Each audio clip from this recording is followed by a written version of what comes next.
Lectura de la Santa Carta a los Romanos, capítulo 8. Por lo tanto, ya no hay condenación para aquellos que viven unidos a Cristo Jesús, porque la ley del Espíritu que da la vida me libró en Cristo Jesús, de la ley del pecado y de la muerte. Lo que no podía hacer la ley, reducida a la impotencia por la carne, Dios lo hizo, enviando a su propio Hijo, en una carne semejante a la del pecado, y como víctima por el pecado. Así Él condenó el pecado en la carne, para que la justicia de la ley se cumpliera en nosotros, que ya no vivimos conforme a la carne, sino al Espíritu.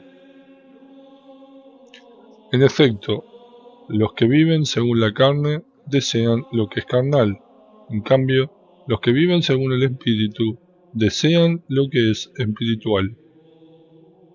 Ahora bien, los deseos de la carne conducen a la muerte, pero los deseos del Espíritu conducen a la vida y a la paz, porque los deseos de la carne se oponen a Dios, ya que no se someten a su ley ni pueden hacerlo. Por eso, los que viven de acuerdo con la carne no pueden agradar a Dios. Pero ustedes no están animados por la carne, sino por el Espíritu, dado que el Espíritu de Dios habita en ustedes. El que no tiene el Espíritu de Cristo no puede ser de Cristo. Pero si Cristo vive en ustedes, aunque el cuerpo esté sometido a la muerte a causa del pecado, el Espíritu vive a causa de la justicia. Y si el Espíritu de aquel que resucitó a Jesús habita en ustedes, el que resucitó a Cristo Jesús también dará vida a sus cuerpos mortales, por medio del mismo Espíritu que habita en ustedes. Hermanos, nosotros no somos deudores de la carne, para vivir de una manera carnal. Si ustedes viven según la carne, morirán. Al contrario, si hacen morir las obras de la carne por medio del Espíritu, entonces vivirán. Todos los que son conducidos por el Espíritu de Dios son hijos de Dios. Y ustedes no han recibido un espíritu de esclavos para volver a caer en el temor, sino el espíritu de hijos adoptivos, que nos hace llamar a Dios. El mismo Espíritu se une a nuestro espíritu para dar testimonio de que somos hijos de Dios. Si somos hijos, también somos herederos, herederos de Dios y coherederos de Cristo, porque sufrimos con Él para ser glorificados con Él. Yo considero que los sufrimientos del tiempo presente no pueden compararse con la gloria futura que se revelará en nosotros. En efecto, toda la creación espera ansiosamente esta revelación de los hijos de Dios. Ella quedó sujeta a la vanidad, no voluntariamente, sino por causa de quien la sometió, pero conservando una esperanza, porque también la creación será liberada de la esclavitud de la corrupción para participar de la gloriosa libertad de los hijos de Dios. Sabemos que la creación entera, hasta el presente, gime y sufre dolores de parto. Y no solo ella, también nosotros, que poseemos las primicias del Espíritu, gemimos interiormente anhelando que se realice la redención de nuestro cuerpo, porque solamente en esperanza estamos salvados. Ahora bien, cuando se ve lo que se espera, ya no se espera más. ¿Acaso se puede esperar lo que se ve? En cambio, si esperamos lo que no vemos, lo esperamos con constancia.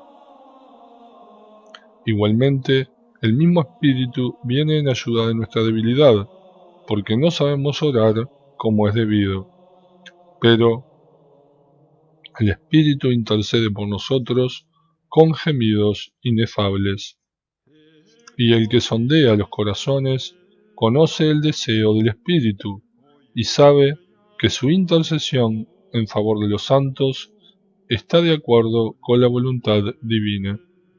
Sabemos, además, que Dios dispone todas las cosas para el bien de los que lo aman, de aquellos que Él llamó según su designio.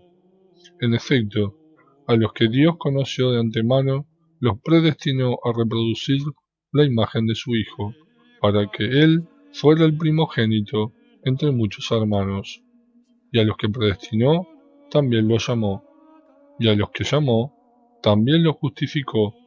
Y a los que justificó, también los glorificó. ¿Qué diremos después de todo esto? Si Dios está con nosotros, ¿quién estará contra nosotros? El que no escatimó a su propio Hijo, sino que lo entregó por todos nosotros, ¿no nos concederá con él toda clase de favores? ¿Quién podrá acusar a los elegidos de Dios? Dios es el que justifica. ¿Quién se atreverá a condenarlos? ¿Será acaso Jesucristo, el que murió, más aún el que resucitó, y está a la derecha de Dios e intercede por nosotros? ¿Quién podrá entonces separarnos del amor de Cristo? Las tribulaciones, las angustias, la persecución, el hambre, la desnudez, los peligros, la espada. Como dice la Escritura, por tu causa somos entregados continuamente a la muerte. Se nos considera como a ovejas destinadas al matadero. Pero en todo esto obtenemos una amplia victoria, gracias a aquel que nos amó. Porque tengo la certeza de que ni la muerte, ni la vida, ni los ángeles, ni los principados, ni lo presente, ni lo futuro, ni los poderes espirituales, ni lo alto ni lo profundo, ni ninguna otra criatura podrá separarnos jamás del amor de Dios, manifestado en Cristo Jesús, nuestro Señor. Palabra de Dios. Te alabamos, Señor.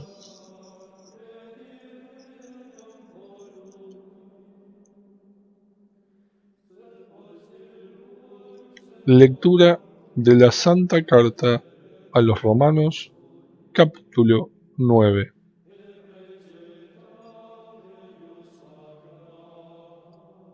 Digo la verdad en Cristo, no miento, y mi conciencia me lo atestigua en el Espíritu Santo.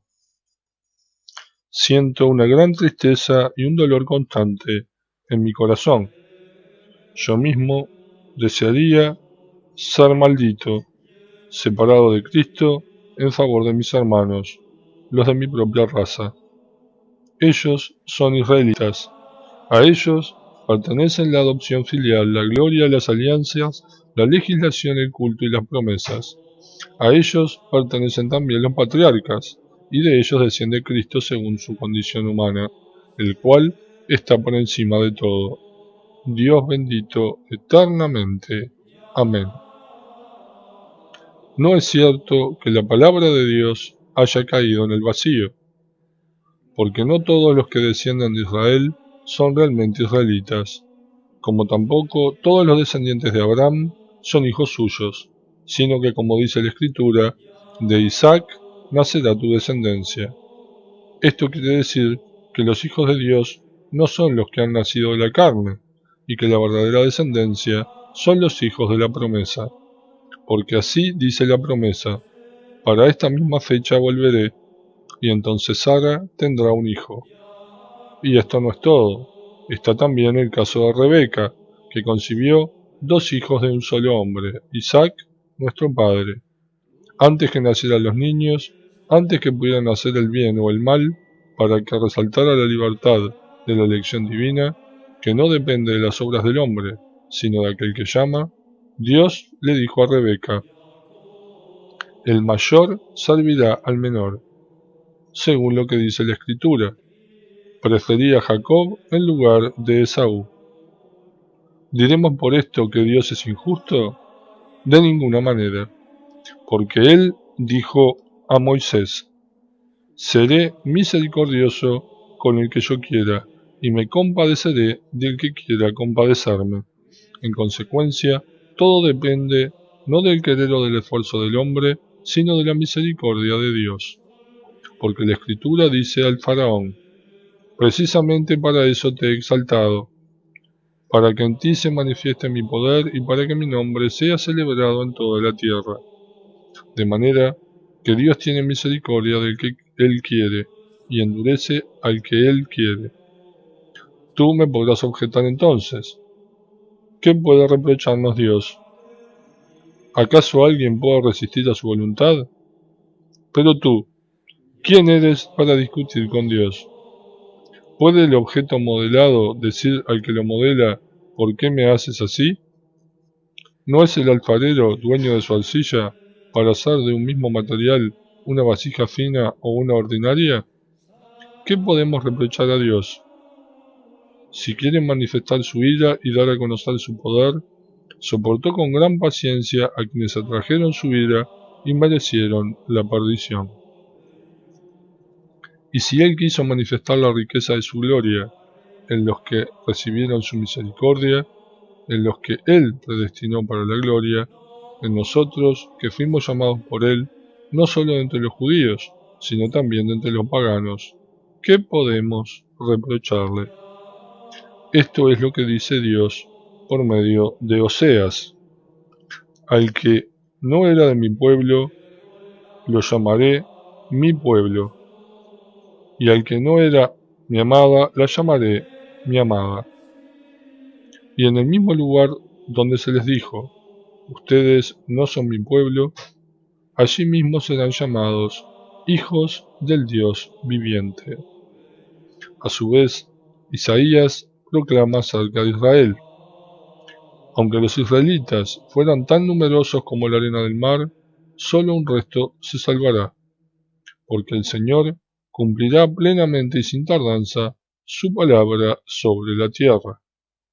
Y como había anticipado el profeta Isaías, si el Señor del universo no nos hubiera dejado un germen, habríamos llegado a ser como Sodoma, seríamos semejantes a Gomorra. ¿Qué conclusión sacaremos de todo esto?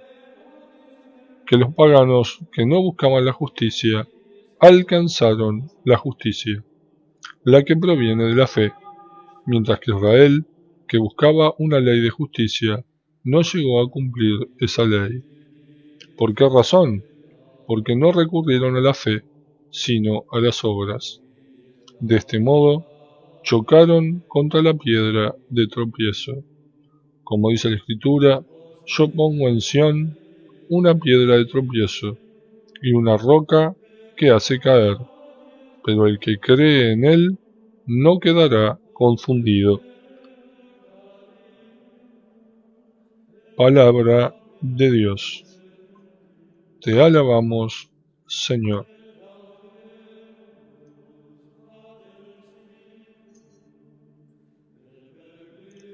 Lectura de la Santa Carta a los Romanos, capítulo 10.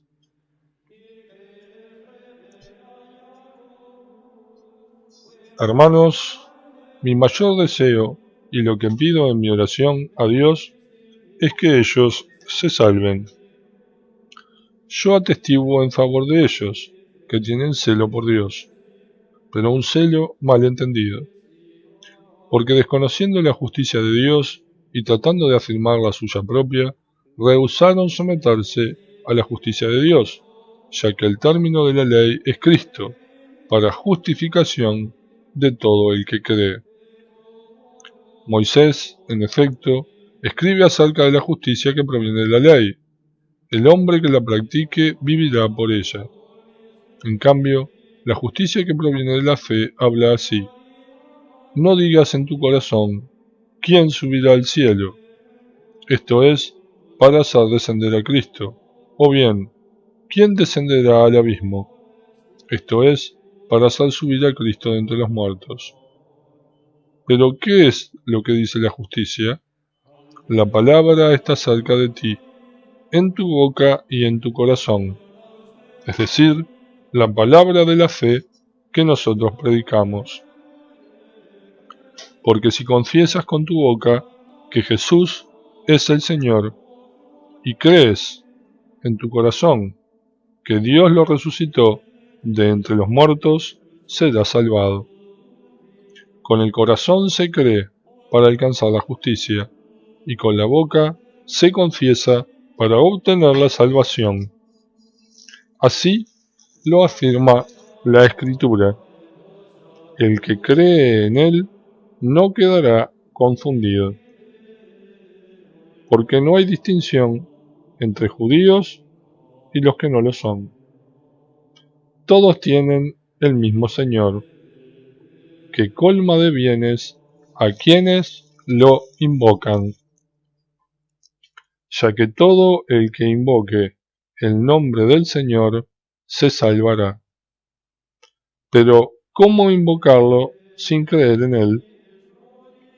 ¿Y cómo creer sin haber oído hablar de él? ¿Y cómo oír hablar de él si nadie lo predica? ¿Y quiénes predicarán si no se los envía?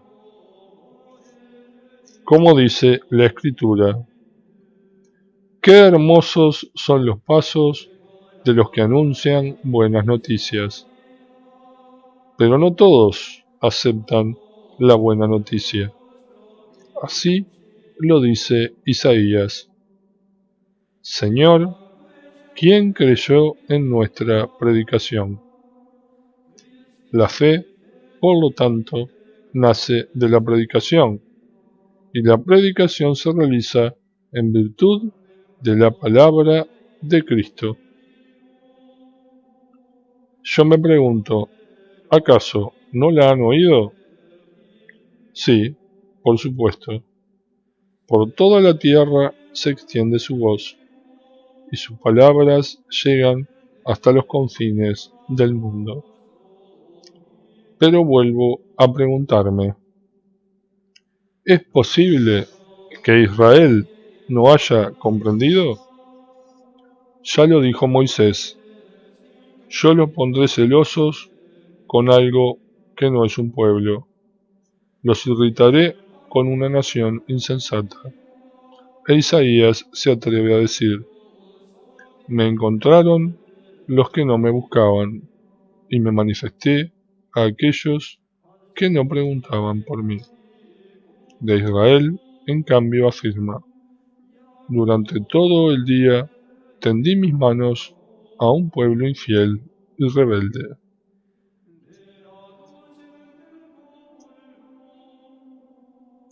Palabra de Dios. Te alabamos, Señor.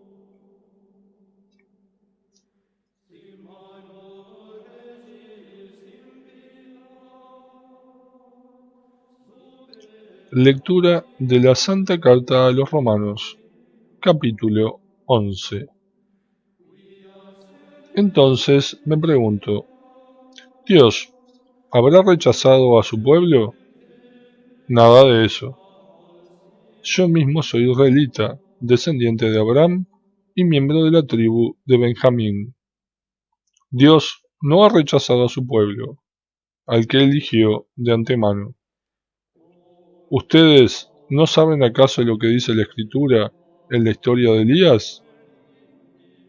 Él se quejó de Israel delante de Dios diciendo: Señor, han matado a tus profetas, destruyeron tus altares, he quedado yo solo, y tratan de quitarme la vida.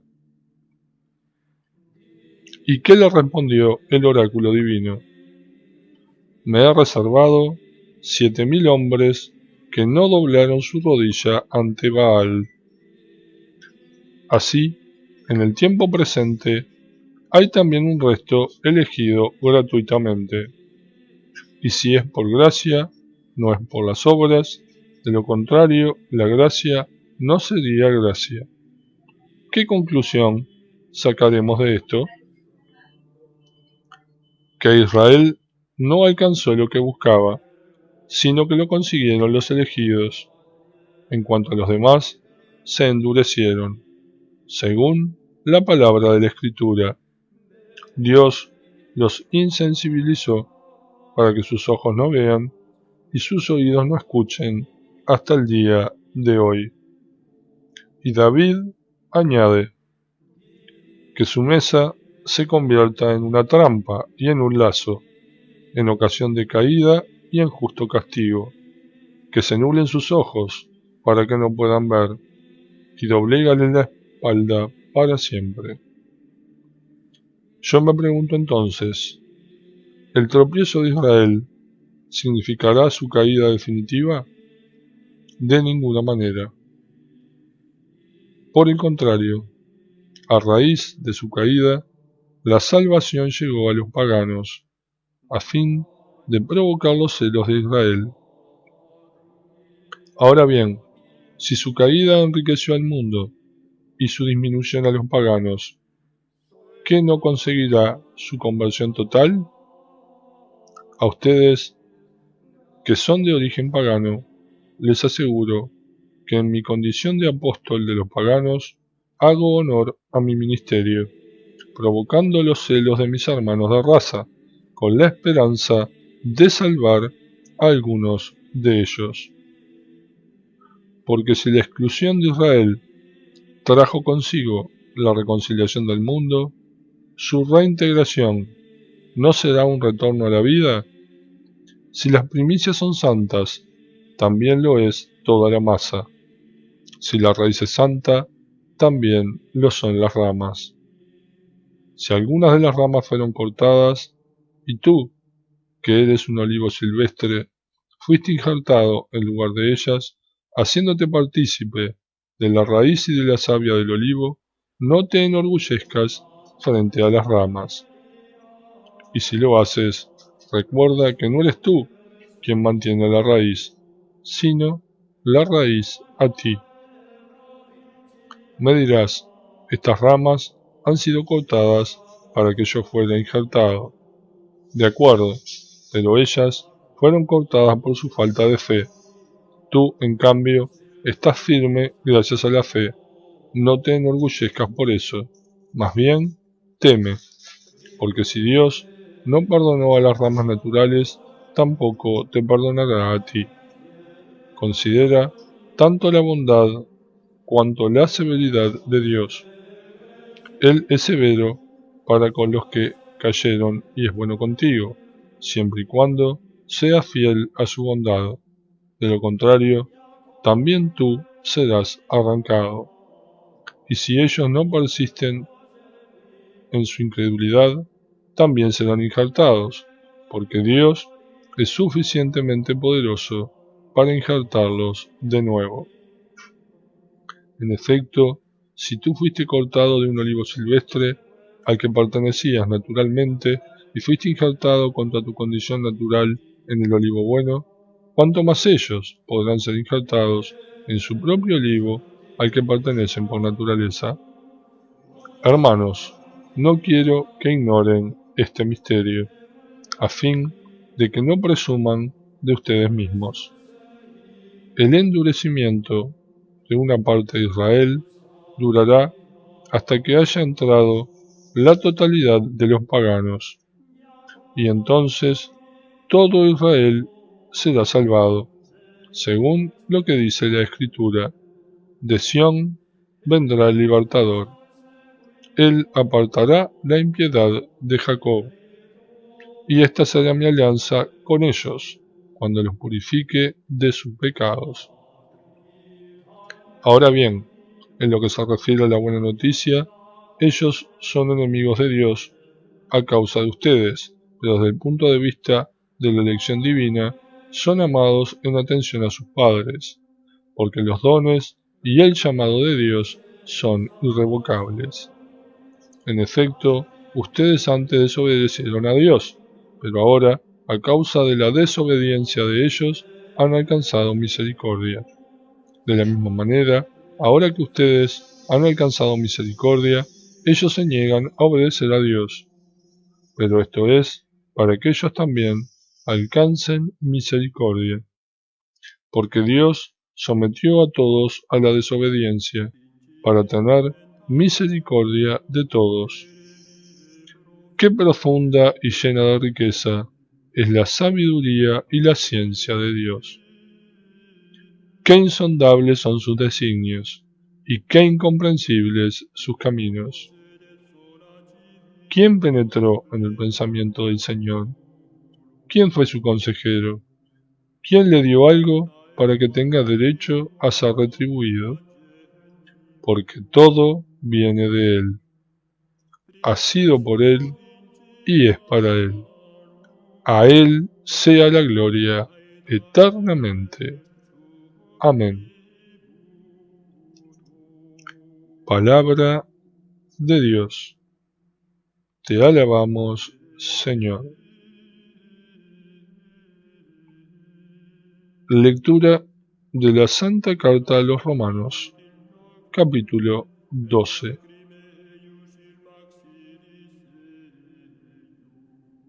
Por lo tanto, hermanos, yo los exhorto por la misericordia de Dios a ofrecerse ustedes mismos como una víctima viva, santa y agradable a Dios. Este es el culto espiritual que deben ofrecer. No tomen como modelo a este mundo. Por el contrario, transfórmense interiormente, renovando su mentalidad, a fin de que puedan discernir cuál es la voluntad de Dios, lo que es bueno, lo que le agrada, lo perfecto. En virtud de la gracia que me fue dada, le digo a cada uno de ustedes, no se estimen más de lo que conviene, pero tengan por ustedes una estima razonable, según la medida de la fe que Dios repartió a cada uno. Porque así como en un solo cuerpo tenemos muchos miembros con diversas funciones, también todos nosotros formamos un solo cuerpo en Cristo.